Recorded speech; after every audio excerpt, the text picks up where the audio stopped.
大家好，歡迎嚟到新一集嘅石話你知，我係 Michael 黃文石。咁睇翻呢個禮拜啦，睇翻個市況，比大家想象中嚟講，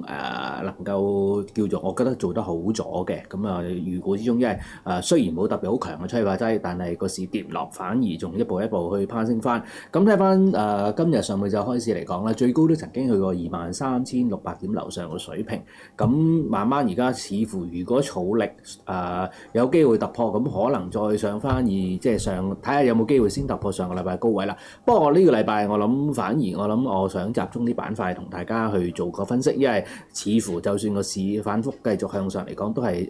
我覺得係睇板塊行先，或者我哋聚焦幾個比較強嘅板塊，可能去部署更加實際。因為我諗相信啲資金嚟講都要等真係話零買當頭起，等個市如果真係要再加倉嚟講咧，咁我諗去到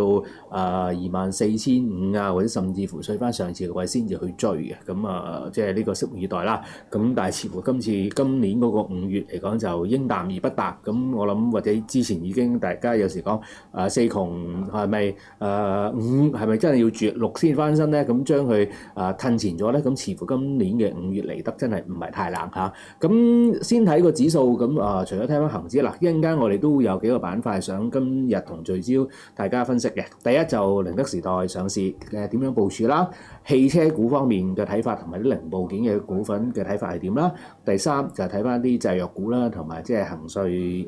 即係呢隻股份嘅睇法。雖然就即係講緊即係而家我哋講都恒瑞醫藥可能都慢慢接近，如果係截飛嘅階段，但係無論係趕唔趕到呢班車都好，咁我諗都可以分析翻呢隻股份嘅啲睇法，同埋即係今日嘅市場其實都係升得比較亮麗嘅資料，就係呢啲嘅製藥嘅股份。咁先睇翻就話恒指，即係今日睇到都係由啲製藥股份領漲之外咧，咁我都覺得應該科指其實都唔好忽視嘅，因為雖然呢輪就因為個港股嚟講，如果你話繼續帶動嚟講，即係傳統嘅金融股，我覺得應該就升咗一陣，因為今日都面對減息方面，即係講緊嗰個推動啦。咁但係就暫時即係新嘅催化劑就未必見得太多，真係要跟個啲經濟數據，但係都仲係比較弱。咁但係科指嚟講咧，就其實唔覺都係補咗裂口之後咧，咁其實就呢期如果你比個恒指好似會弱咗啲，咁但係都係一路儲力，慢慢睇下有冇機會再上。但係今日就見到一紮嘅包括講緊。一陣間都會提及一啲healthcare 健康類嘅股份啦，小米啦、京東啦，或者一啲電能車嘅股份啦甚至乎阿里巴巴咁都 pick up 翻。咁我覺得其實有部分啲股份，譬如騰訊音樂啦，呢個我哋講緊前一兩次喺實話你知，或者我自己啲專欄都有提啦。咁業績亦都做得唔錯翻嚟。咁我覺得似樣嘅係有條件，即係再科技指數先睇翻。就呢期如果講緊直播，就有機會追翻落後嚟講咧，似乎有條件慢慢力雖然 RSI 都係57啦咁有機會慢慢可能呢一波會有機會追翻上嚟嘅。咁但係我諗先最關心就係先睇翻就係今日嘅焦點啦，寧德時代啦咁今日上咗之後，咁其實睇翻接近半晝市啦，嗰個嘅股價個表現都係比大家想象中係理想嘅。咁最高曾經去過接近310蚊樓上，311.4，咁之後就落翻嚟咁都遠遠睇翻比嗰個招股價比即係263蚊嚟講拋離咗。咁當然我相信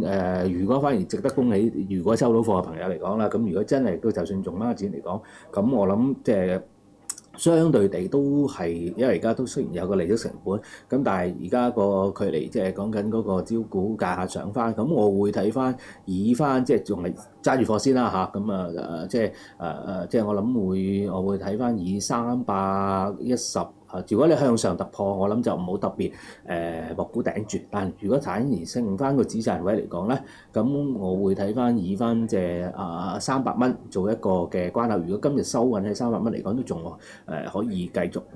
揸住。如果抽新股翻嚟嘅朋友，又用孖展嘅抽翻嚟嘅朋友，咁但係如果你話講緊中線去持有，我就覺得即係都某程度就可以將個止賺位再 set 翻低少少，咁可以 set 翻去到差唔多285蚊，咁呢個就好睇呢兩個股，即係個價位個走向會係點。咁亦都當然唔可以忽視翻，就係睇翻而家講緊A 股方面嗰個，或者佢喺即係內地上方面嗰個股價嘅情況啦。咁佢哋都係263蚊，所以簡單啲講，其實而家嚟講咧就係話H 股係已經比 A 股嚟講咧係有個日價。咁但係同樣情況，其實我哋都可以睇翻即係之前即係300嘅，當然啦，股份嘅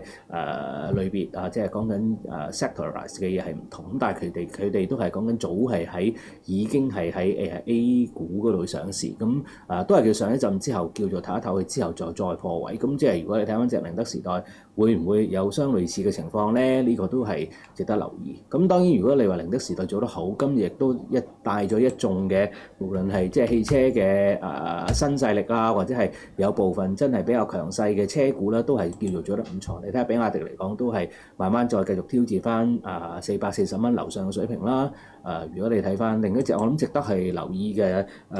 零跑啦。咁我諗呢個都係講緊，其實如果你話近期新能源汽車，咁我自己都有3-4隻嘅即係選擇。比亞迪一定係某個程度如果嗰個即係入市個金額資金配合得到嚟講，應該一定係 keep 住首選㗎啦。但係即係講入場嗰個門檻金額真係比較高，未必即係話好多嘅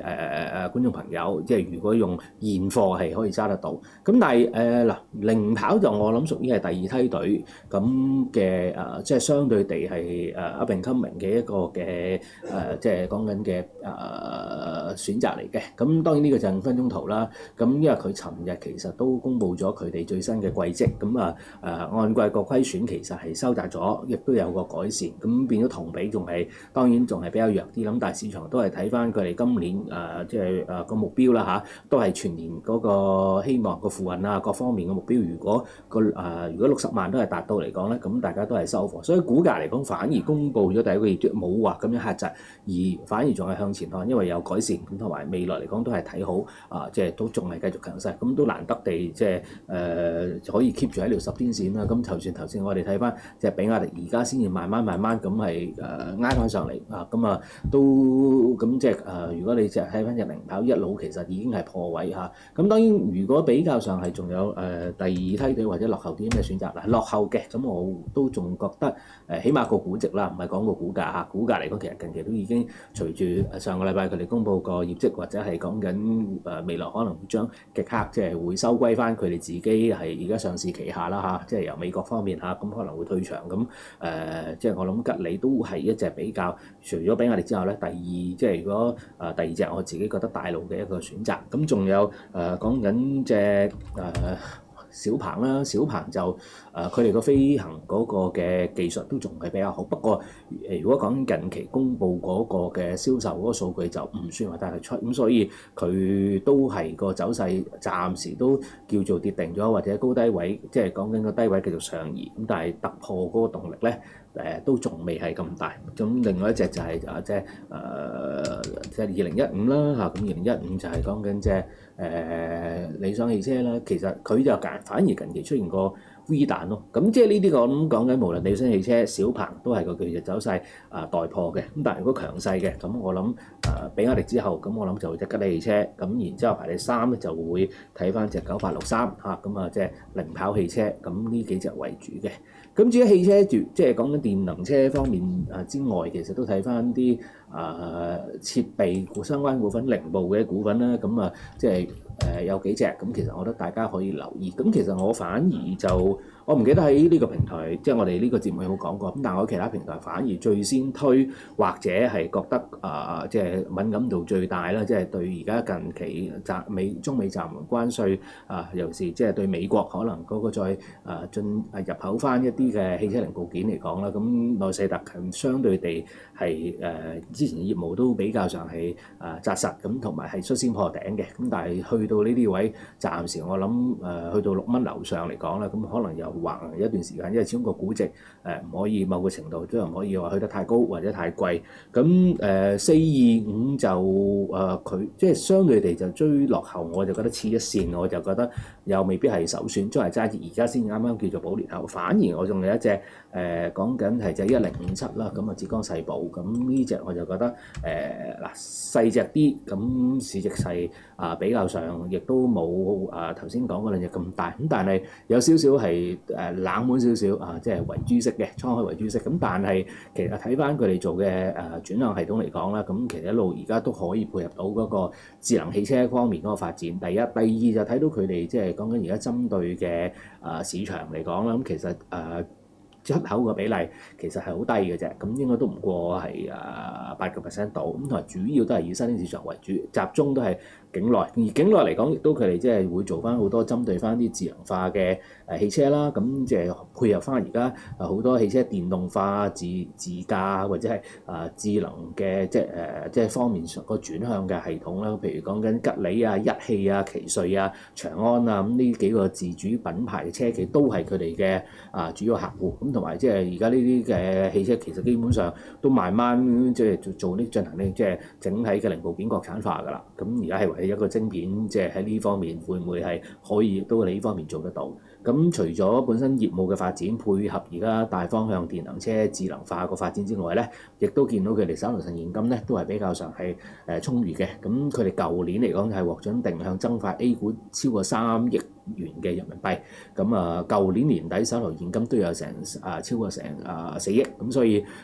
你話需要伸手集資嗰個嘅壓力就唔係好大咁同埋如果睇翻業績都唔太曳嘅，即係好多而家啲你話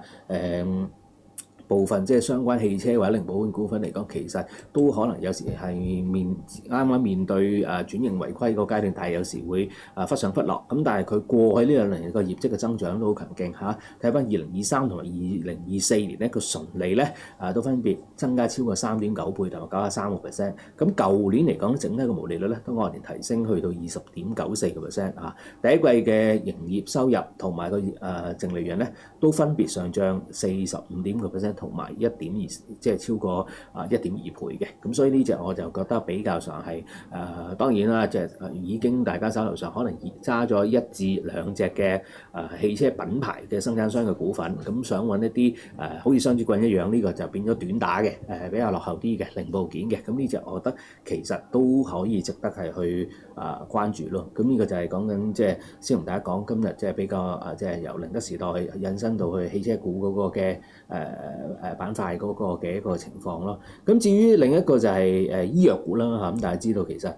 即係講緊而家都繼續啱我諗截至到中嚟講，即係恒瑞醫藥咁都會係截止招股，咁但係個氣氛上都係帶動翻啲製藥股係做翻好嘅。咁即係先講啦，即係恒瑞醫藥嚟講，如果其實佢同隻寧德時代都有少少類似，咁佢本身都係喺 A 股有上市嘅，咁A 股而家都係報緊54個幾，咁嗱香港嗰個，但係香港如果嗰個招股嗰個嘅個 price range 嚟講咧，咁當然呢個係講緊港紙啦嚇，咁可能要對應翻人民幣，咁但係就都係40零蚊，咁其實調翻轉頭佢同寧德時代最大唔同嘅地方就係本身係一定嘅折讓嘅。當然寧德時代今日上市嗰個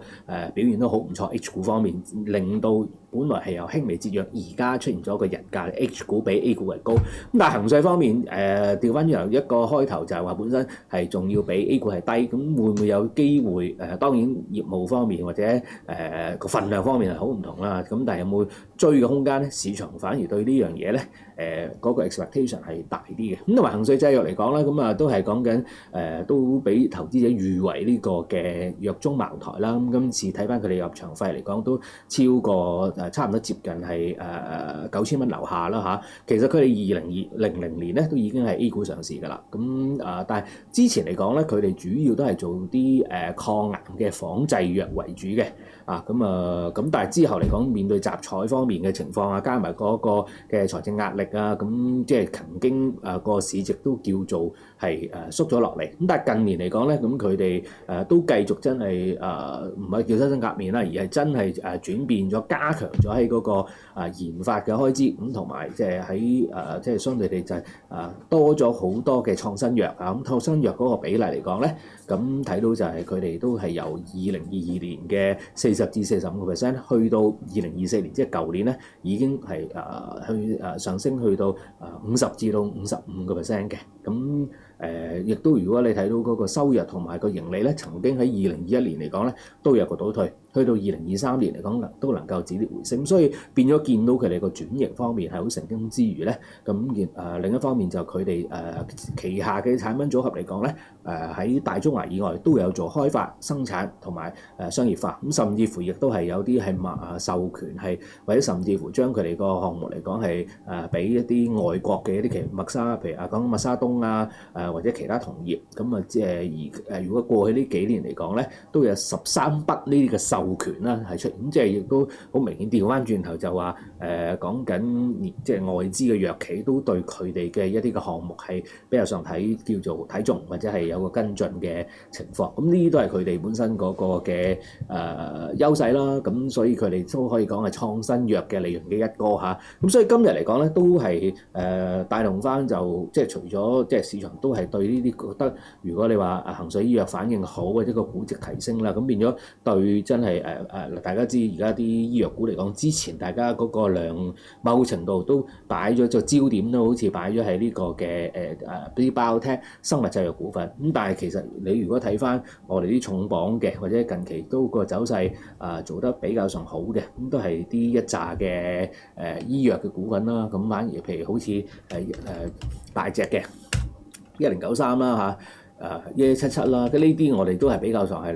1.0啦，一啲嘅製藥股。咁但係近期嚟講個走勢絕對唔失禮。咁尤其是1177係一路破頂即係講緊即係中國生物製藥。咁另外一方面即係石藥啦。咁今日都有啲新嘅消息，即係對啲項目個商業化。呢隻咧，我覺得反而大家都可以留意翻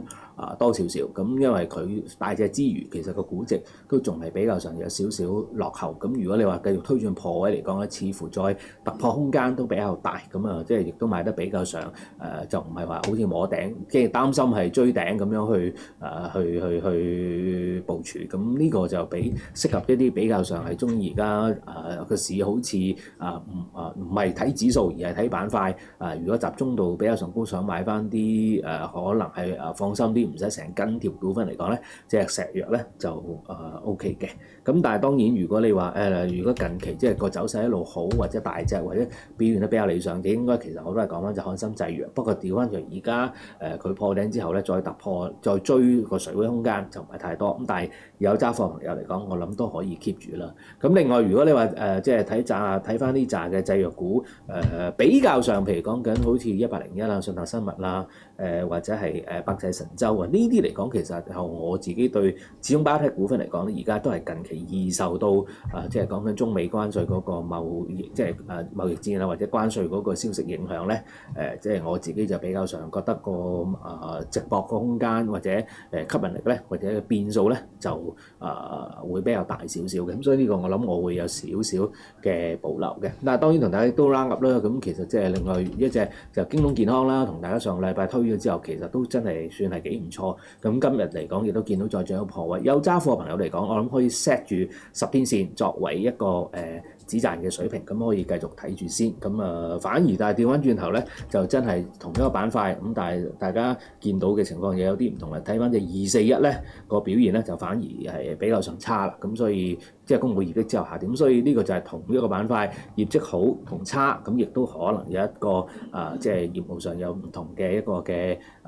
部署嘅。咁如果你睇翻呢個禮拜，其實我諗即係製藥啦，講緊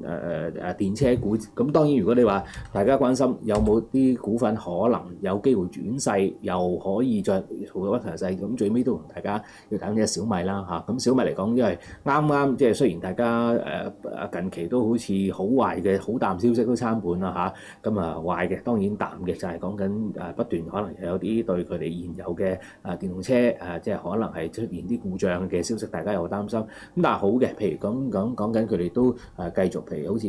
研發即係可能汽車嘅一個芯片啊，同埋即係大家始終都係對佢哋即係跟住再推出新嘅比較中高檔嘅車款嚟講，如果能夠順產俾翻市場